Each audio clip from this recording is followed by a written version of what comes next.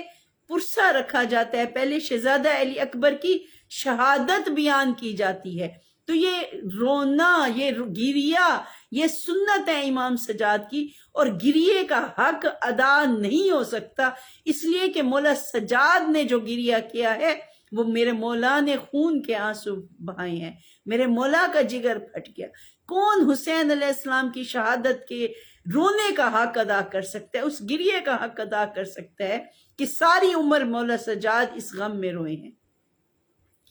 اور کوفہ کا دربار ہے جب تو یہ جو کہا جاتا ہے کہ شیعوں نے قتل کیا ہے اور شیعہ ہی روتے ہیں، تو یہ بالکل سراسر ایک غلط بات ہے کہ سب سے پہلے تو ماتمی قافلوں میں سادات خود ان جلوسوں کی جو ہے سالار بن کر آگے آگے ہوتے ہیں۔ ماتم ہے، زنجیر کا ماتم ہے۔ امام حسین علیہ السلام کی اولاد، امام موسیٰ کاظم علیہ السلام کی اولاد، امام جعفر صادق علیہ السلام کی اولاد، رضوی سادات ہیں، نقوی سادات ہیں۔ تو خاندان رسول سے جو نسل سادات ہے وہ خود ان مجالس میں سب سے پہلے فرش ازا، کیونکہ یہ پرسہ ان پر واجب بھی ہے، واجب ہر انسان پر ہے۔ تو بانی مجلس زیادہ تر جو ہیں وہ سادات ہی مجالس کا انتظام کرتے ہیں، اور غیر سادات مومنین ہیں، آپ کے چاہنے والے بھی موجود تھے۔ ہاں ایسا ضرور ہوا ہے کہ خولی ملعون ہے، وہ خود قاتل امام حسین علیہ السلام ہے، لیکن اس کی زوجہ جو ہے وہ مومنہ ہے۔ شمر ملعون ہے جس نے 13 ضربوں سے مولا حسین علیہ السلام کو شہید کیا ہے، لیکن اس کی زوجہ کو جب ہم دیکھتے ہیں تو وہ تڑپ رہی ہے کہ جب اس نے دیکھا خولی ملعون کوفہ میں مولا حسین کا سر لایا، اور اس وقت چونکہ دربار بند ہو چکا تھا، یہ سر لے کر اپنے گھر آیا اور اس نے ایک تندور میں مولا حسین کا سر مبارک رکھ کے اوپر سے تندور کو بند کر دیا۔ اس کی زوجہ نے پوچھا کہ کیا لائے ہو، کہ لوگوں کے گھروں میں ہیرے جواہرات اور انعام کی رقم ہے۔ اس نے کہا کہ میں سر لائے ہوں۔ کہ کس مظلوم کا سر لائے ہو؟ اس نے کہا کہ نعوذ باللہ باغی تھا۔ اور جب یہ عورت اپنے صحن میں آئی تو اس نے دیکھا کہ تندور، اس کے گھر کے تندور سے نور ساطع ہو رہا ہے، اور پھر اس نے دیکھا کہ ایک اماری ہے جو عرش سے نیچے اتری ہے، اور اس اماری میں 5 خواتین ہیں اور سیاہ لباس میں مبلوس ہیں، اور ان میں ایک بی بی ہے جو سر کو پیٹ رہی ہے، جو ماتم کر رہی ہے، سیاہ لباس میں ہے، کہتی ہے واہ حسینہ، واہ حسینہ، واہ محمدہ، واہ علیہ، یا قرۃ عین الحسین۔ اور اس بی بی نے تندور سے اس مقدس سر کو لیا، اس سر سے نور ساطع ہو رہا تھا، بار بار کبھی لبوں کو بوسے دیتی تھی، کبھی گردن پہ بوسہ دیتی تھی، کبھی جبین مبارک کو چومتی تھی کہ حسین تجھے بے خطا قتل کیا گیا ہے، حسین میں نے تجھے چکیاں پیس پیس کر پالا تھا، حسین تیرا جھولا جھلانے کے لیے جبرائیل آتے تھے، حسین تو میکائیل کے پروں پر سوار ہوتا تھا، حسین تو دوش نبوت کا سر ہوتا، حسین میری بابا کی امت نے تجھے کس ظلم سے شہید کر دیا، تجھے پیاسا شہید کر دیا۔ کہ وہ مومنہ گھبرا گئی اور وہ قریب آ کے پوچھتی ہے کہ اے معظمہ آپ کون ہیں؟ تو ایک دفعہ کہا کہ انا فاطمہ بنت محمد، میں حسین کی ماں ہوں، میں محمد مصطفیٰ کی بیٹی ہوں۔ لعنت اللہ علی قوم الظالمین وعلی اعدائہم اجمعین۔ اللہم کل ولیک الحجت ابن الحسن صلواتک علیہ وعلی آبائہ فی ھذہ الساعۃ وفی کل ساعۃ ولیم وحافظم وقائدم وناصرم ودلیلم وعینم حتی تسکنوا وارزقۃ ان وتمتعوا فیہا طویلا یا مدبر الامور یا باعث من فی القبور یا مجری البحور یا ملین الحدید لداؤد صلی علی محمد وآل محمد وعجل فرجہم اجمعین۔ پاک پروردگار بحق کے محمد وآل محمد ہمیں محمد وآل محمد کا ہمیشہ ذکر کرنے کی، ذکر کو آگے پھیلانے کی توفیق عطا فرما۔ پاک پروردگار جیے علی علی کر کے، مرے حسین حسین کر کے، ہمیں در فاطمہ الزہرا کی پہ سجدہ ریز رکھنا پروردگار، ہمیشہ ہمارا شمار شیعان حیدر قرار میں ہو، عزاداران امام حسین علیہ السلام میں ہو، کنیزان بی بی فاطمہ الزہرا میں ہو۔ پاک پروردگار جو مومنین پریشان حال ہیں ان کی پریشانیاں دور فرما، جو مقروض ہیں غیب سے قرض عطا فرما پروردگار، مومنوں کے رزق میں برکت عطا فرما، میرے مولا معرفت معصومین علیہ السلام عطا فرما۔ پاک پروردگار صراط علی مرتضیٰ پہ ثابت قدم رکھنا، دنیا میں ہمیں مولا کی نصرت عطا فرما اور آخرت میں ہمیں اپنے مولا کی شفاعت عطا فرما، اور جنت میں وہ مقام ہو کہ جہاں ہمیں مولا کی قربت نصیب ہو، ہمیں اپنے مولا کی زیارت نصیب ہو۔ پروردگار اول و آخری دعا دل کی التجا میرے بارہویں آقا امام زمانہ علیہ السلام، امام مہدی علیہ السلام، میرے منتقم امام کا جلد از جلد ظہور فرما۔ الہی آمین۔ اللہم صلی علی محمد وآل محمد۔ لا الہ الا انت سبحانک انی